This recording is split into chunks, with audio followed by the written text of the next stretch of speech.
I'm a third culture kid. Yeah. Right? Yeah. So born in India, raised in Singapore, moved to the US in my young adulthood. Yeah. And I have never been Indian enough, Singaporean enough, American enough to fit in these boxes.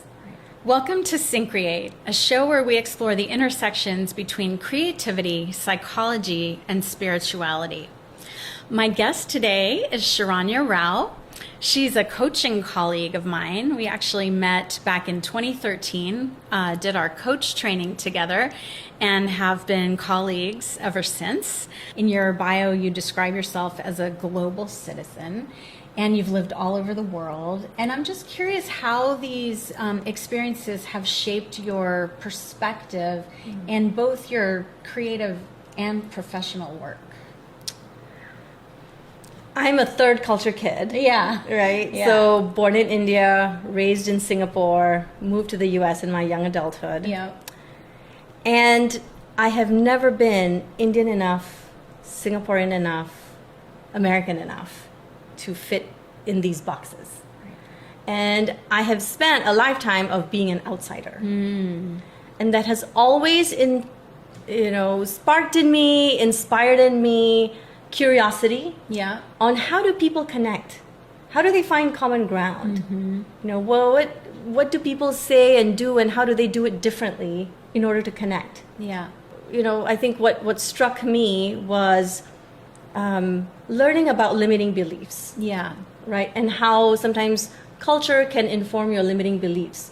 How non-acceptance, not belonging somewhere, that can inform your limiting beliefs.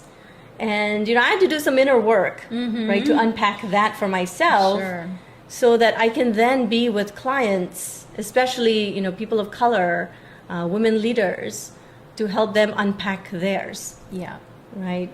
So I think it forms the fabric of who I am. Absolutely. Yeah. Absolutely. And I think it's so important because, in creativity studies, for example, we know in team creativity and organizational creativity, it's so important to have a diverse array of perspective. Because if everyone's thinking the same way, then you're not necessarily going to get to innovative solutions. Absolutely. But diversity can also create conflict. Yeah. Right? So how do you navigate that in a way that people are able to communicate effectively? Absolutely. And I think that's also what drove my interest in conflict resolution. Yeah. Yeah. And then now, in the DEI body of work, I think I really had to reflect on what's my contribution going to be. Yeah. Right? Am I a trainer? Am I a consultant? And at the heart of it, I'm a coach. Yeah. And I wanted to use coaching in this space to bring value to people. And my area of focus is going to be creating inclusive teams. Yeah.